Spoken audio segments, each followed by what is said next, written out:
But Grand Isle, now, we drove here to meet with you.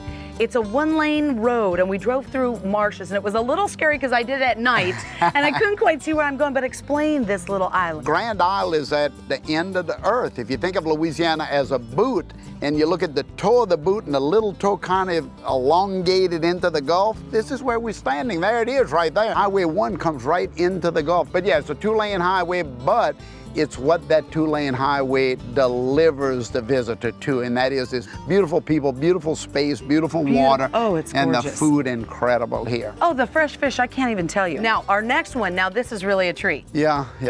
Tell us what we're doing. I'm so excited to share this with you. Yeah, the pirates almost kept this one from us, huh? But we got in. You see the newspaper here? Yes. In here we have our delicate Louisiana, Gulf of Mexico soft shell crab. All crustacean will molt about 4 times a year. Okay. And you see how soft that shell Yes. is? This is called butter soft. This is about 8 hours old. You can eat the entire crab, even the Even the inside. shell? The shells. During molting, a crab needs to get away from its feeding into the marsh grass and allow the waters to help pull the old hard shell off, and they stop eating for about a week, which cleans out all of the inside of the crab. So what you see in my hand is what you eat, every bit of it. There's some little gills on the here Yes. that I've already pulled off. I have one right here. I'm going to show you what they look like, because when you go to the stores, this will not be cleaned out. You see the little gills Right, here? yes. And I'm going to pull them off. And then I normally come around the front and pull the little mouthpiece and the eyes off of it. Mustache. Yeah, you definitely want to pull the eyes. You don't want it to watch you eat it. No, Right? and I'm sure your butcher would do that for you if you asked him to. Absolutely. How do we cook these? Okay, get Okay, that fork. all I right. have some cream here, or milk.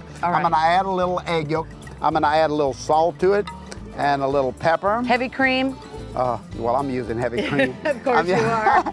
Okay, now a little garlic. herbs into it, a little Okay. granulated garlic. And then I'm going to do the same thing with the corn flour. Now, this is not cornmeal here.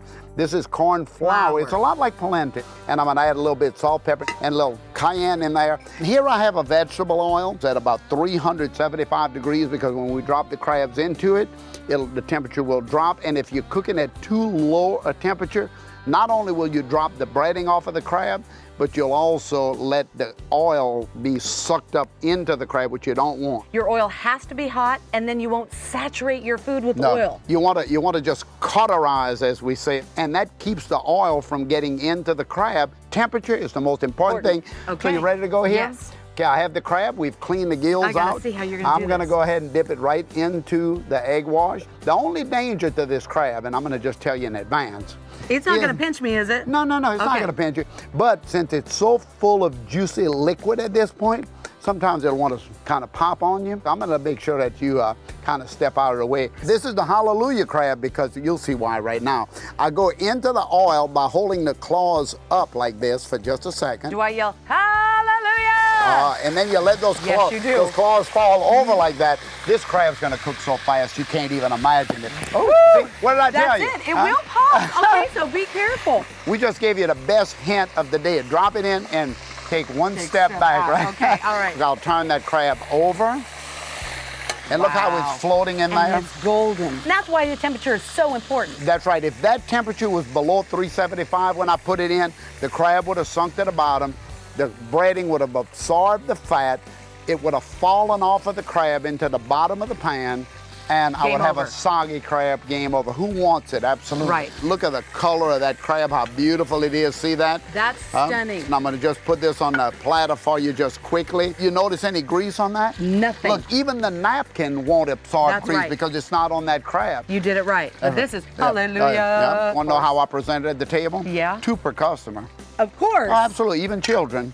Here it is right here. Nice little garnish of Creole mustard, a cocktail sauce off to one side, a little tartar sauce to the other, and always a little confetti reminding us we're a Mardi Gras people. Oh, I love it. And listen, your restaurant's going to open in the next year. That's right, Restaurant Revolution on Bienville in Bourbon in New Orleans at the Royal Sinester. In the center of We everything. wouldn't open without that, huh? We'd Of wait course. till crab season. This is great for Christmas too, huh? Oh, wow, you kidding me? All right, if 2 weren't enough, we've got one more that'll just stun you. Here, grab a claw. Oh my God, I could eat that for breakfast. You guys, this is good. I'm not saying nothing. Lock the screen door, girl. Lock the screen door, please.